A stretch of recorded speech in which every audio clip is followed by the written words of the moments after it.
Welcome back to Moral Edge. I'm Zach, and I'm here joined with an esteemed guest today, Chicki Elka. I hope I'm saying that right. I'm not. I tried to say your first proper name, but I don't think I'll get that right. So nice to meet you. Thank you for coming in. Thank you. My real name is Shekoufeh. Shekoufeh. She has an incredible story, which we're going to get into today. So let's start from the very beginning. Where were you born? I was born in Tehran, Iran, in the spring of 1940. And how would you describe Iran in those days, like in the 40s? Glorious. We had such a wonderful, harmonious, peaceful, good life. I cannot tell you, it was thriving. My father and his six brothers created a world for Iran, lifting it up with the assistance of the Shah and the blessing of the Shah of Iran, Mohammad Reza. It was unbelievable. We were fifth in the world as far as arms go, as far as quality of life and culture and education. So when you were saying that your father and your uncles, like that they had built this amazing life, can you talk about like what was the family business, if there was one? Yeah. Our family business was originally Plasco, which is the biggest plastic company of the Orient, spread through, I believe, all the world. Then, of course, we have made high-rise, the first high-rise in Iran, created prefabricated homes with the Rockefellers of New York. I was there with my dad when we were negotiating. Then it was cotton from the seed to the finished product.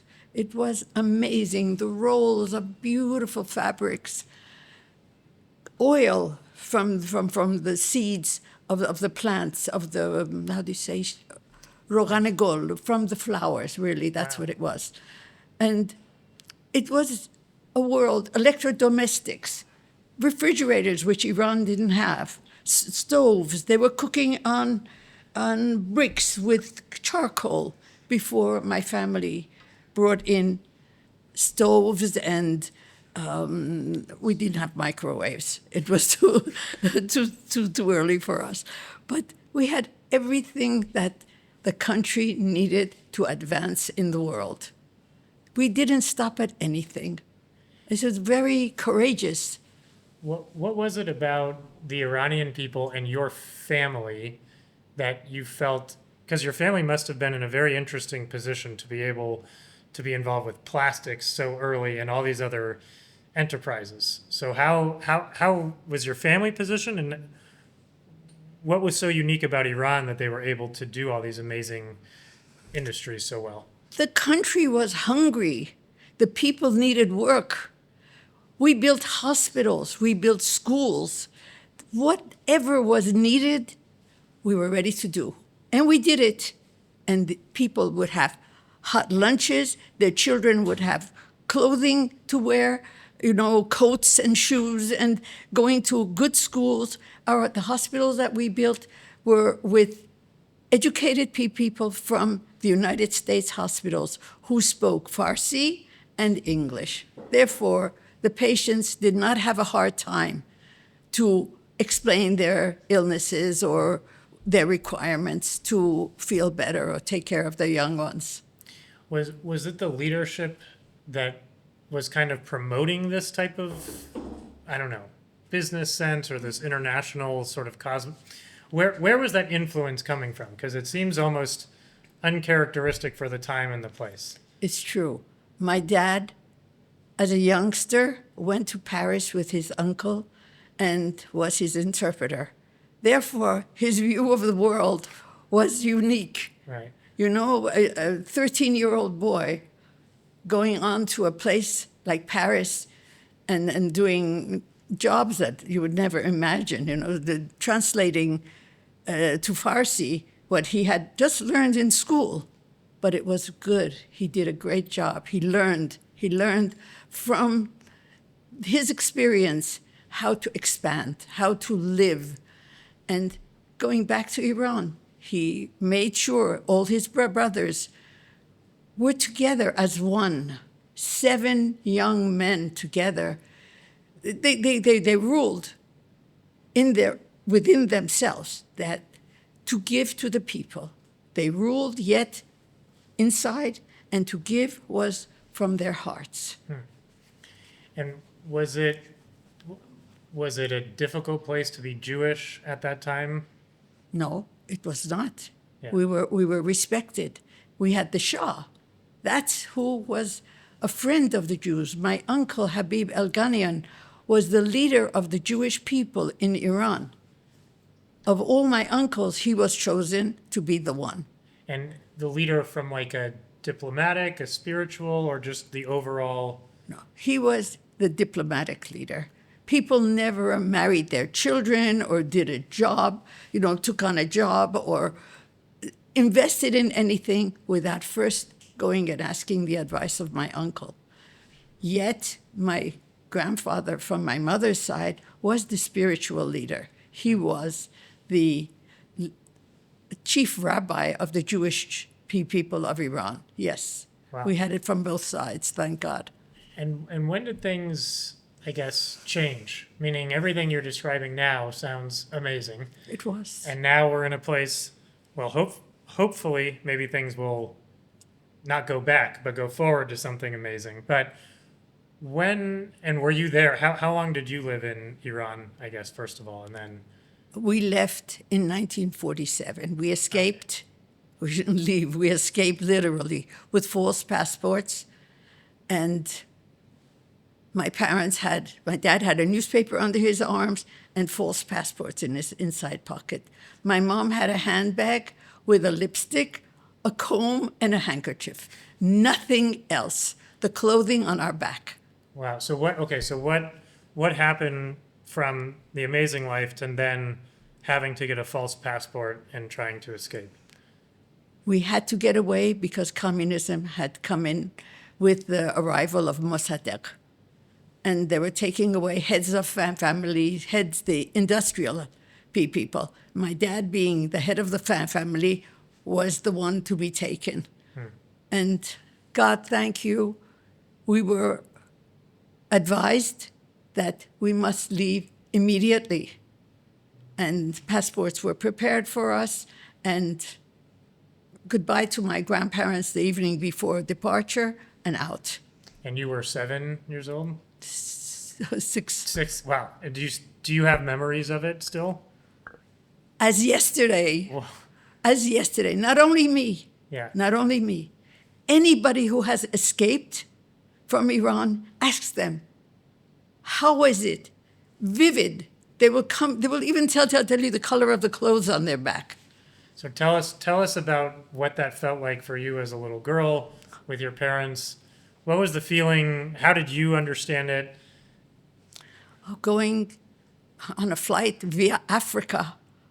You have no idea. My parents spoke only French. So, of course, Farsi and French. Right. And in Africa, I still remember my mother would want to order eggs for breakfast, and she didn't know how to say. She would say it in French, and the guy wouldn't understand, of course. So she would go, and that's the way. And then she would go like this, and they would understand that she wanted eggs for breakfast for the children. I mean, you have no idea what my parents went through. We arrived in New York. We stayed in a hotel for a while, and then friends of my dad from Paris, from his years when he was a youngster, sent the key of their homes in Forest Hills, New York, so that we would have somewhere to live comfortably. And Wow. in that period, they had bought their homes before during World War II, so they had a place to run to. We were able to live. My mom was amazing. God bless her. God bless her. She, having had maids and butlers and all this help, she was alone with all of us, with 4 children. 2 more came later. But 4 children. She had never prepared the food herself. She had never washed the plate. She didn't even know what was liquid soap or anything. She would go out to the garden and take earth from the ground to wash the inside of the pot because she didn't know. And when my dad found out, of course, he told his friends, please help my wife. Or she would go to the hairdresser with hands full of $100 bills. And she would say, sweep my hair. Because she didn't know brush my hair. She would say, sweep my hair. Well, the hairdresser years later said, I should have taken some of that money. Yeah. Anyway. And so how was it for you how was it for you adjusting coming to America? Your story, story about your mom is amazing. What was it like as a young child?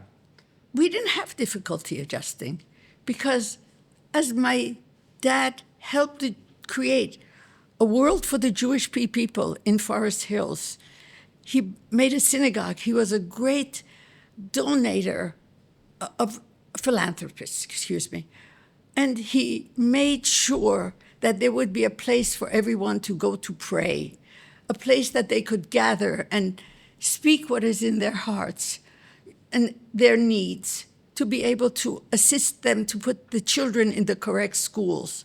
Even children of Muslim families would be brought, that were sent from Iran, that were sent from Iran to my dad to put them in proper schools. My dad was very severe about education. He wanted the best marks. When the parents would send keys for the cars for their sons, for their daughters, my father would say, wait, let me see your report card. I'm sorry, I can't give you this. What, my dad? He goes, no, only A's.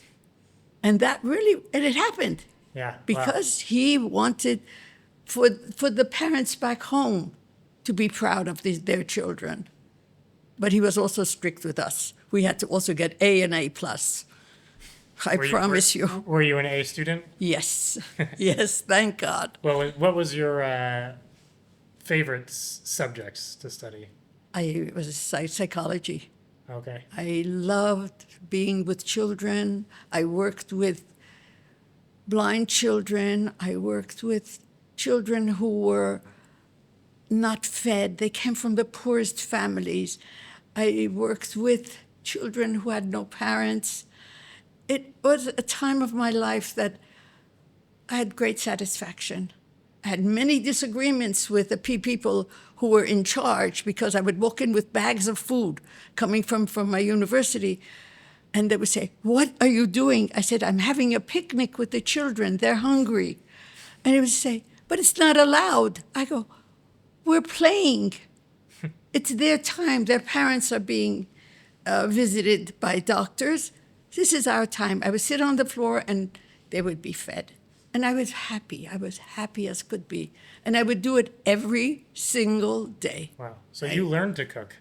Oh, we all had to learn, like it or not. But even what I say, as a student, I knew that it was important to give. As a human being, if we don't know how to give, we shouldn't be alive. We have to be givers. That's my philosophy. And I'm blessed because that's what I was taught.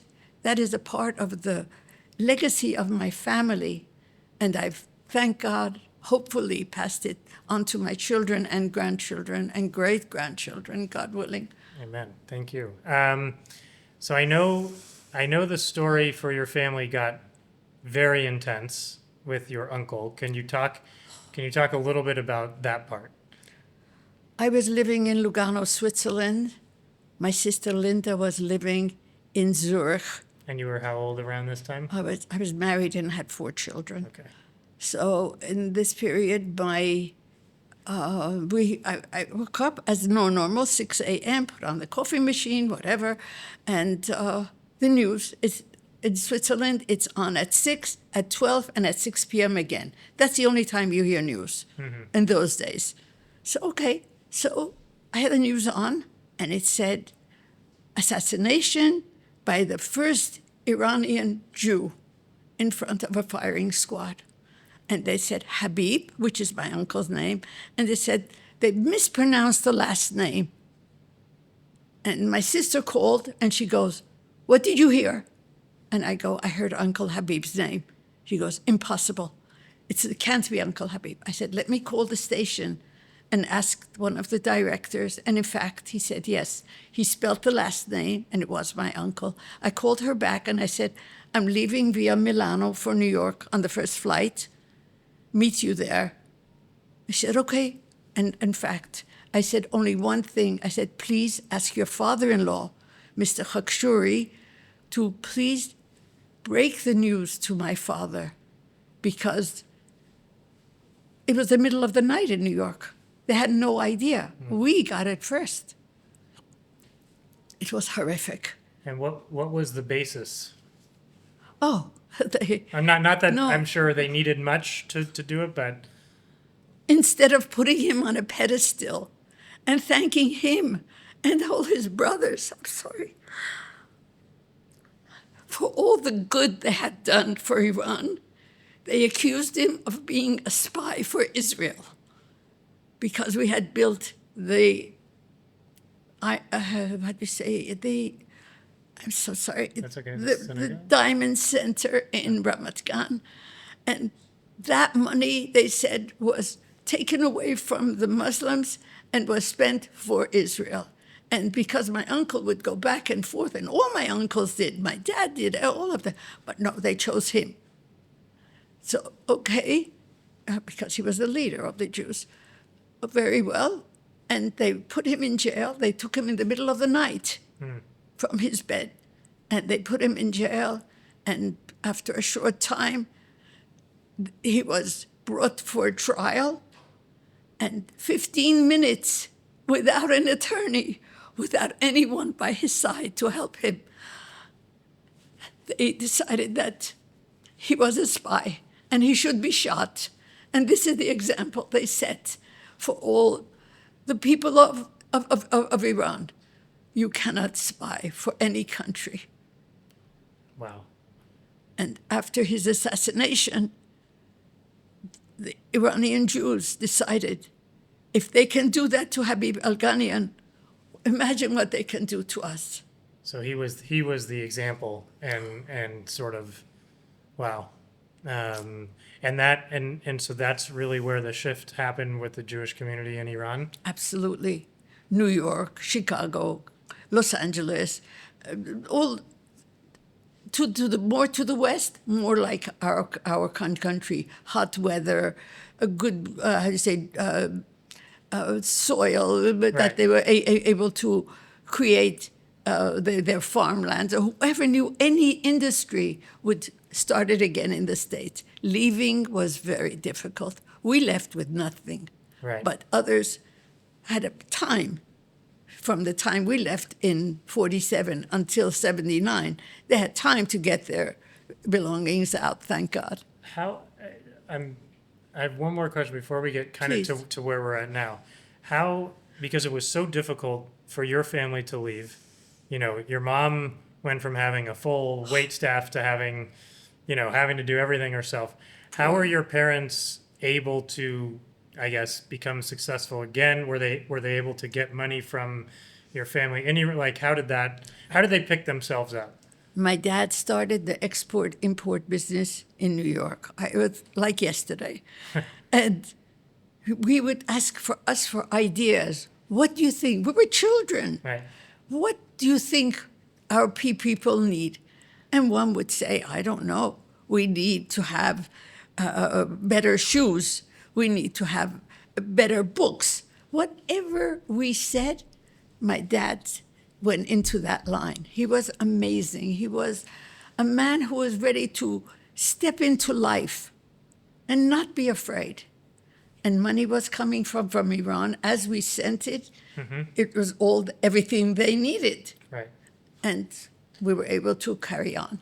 So he sounds like he was a very innovative businessman, which is actually leading in a weird way to, I think, where we are now. Because for me, since this horrible war started on October 7th, very quickly into it, my only silver lining, the only hope that I had is that eventually, if we got rid of Hamas and Hezbollah, that all this death on all sides really would be, I don't want to say in vain, God forbid, but would we have changed anything if Iran, and specifically the regime in Iran, wasn't also being pressured to change?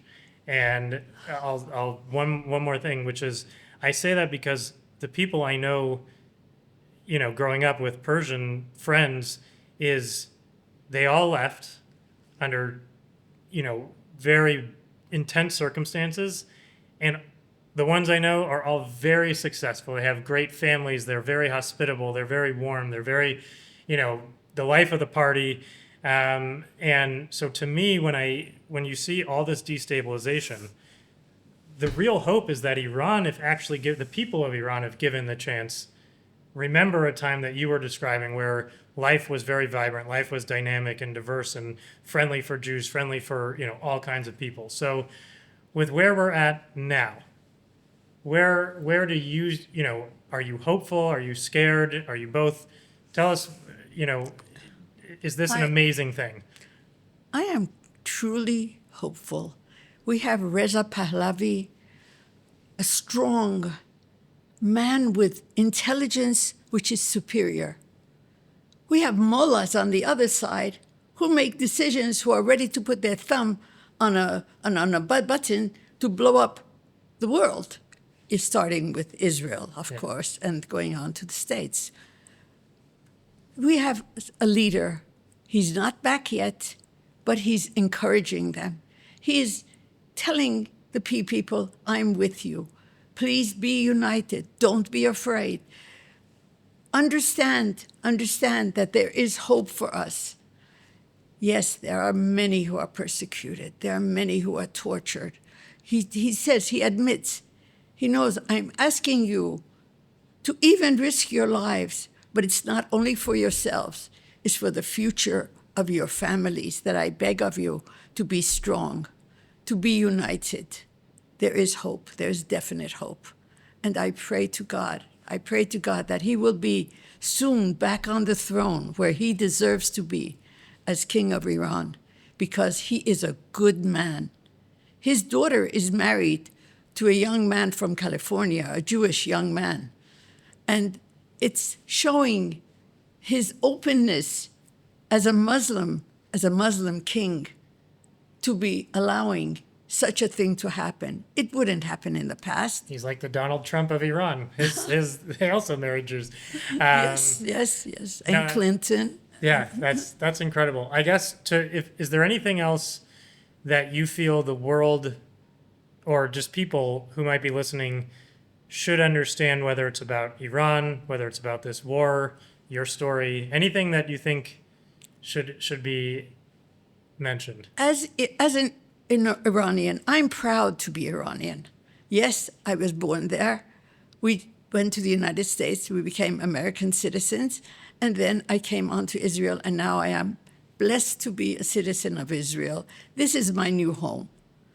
Yet I say to myself, here I am blessed, but I wish all my compatriots would be as blessed as I am, to be able to live freely, to be able to walk in the streets without being taken and put in prison because I may have said something to a friend that the man behind me was a guard and he didn't like.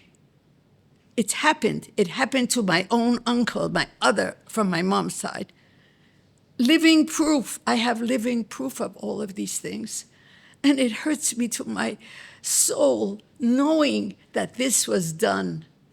What I hear from my cousins, when I hear from my friends from Iran, which is limited. Phone calls are just, we can speak about food, we can speak about the weather, we can speak about nonsense. We cannot speak politics. I am not a politician. I'm just a simple woman, a mother of children, good children, thank you, God. But I have hope for Iran. I have hope that we get rid of this regime. who are horrific, who are out to destroy the Iranian people who are innocent. They didn't ask for this regime. This regime was brought by the British, by the French, by the Germans, and the United States, Mr. Carter. It's not right. Any one of them, I would like to take this Khomeini maximum crazy people and park it in their countries and see how they would react. Right. I'm sorry. I get very emotional for all this. No, it's understandable. Right now, I mean, this, especially you're living here, which is your new home, and you're looking at what's happening in the home you grew up in, and it's hopefully leading towards something amazing, even maybe supernatural. And no, thank you so much for telling your story. My last question is, where do I find the best tadik in Israel? My home. Yeah, that's what I knew that. I had a feeling. Well, thank you. You're invited. You and your friends are all invited. I promise you. Well, we'll take you up on that. You should come. Thank you so much. God and bless you. We'll talk soon.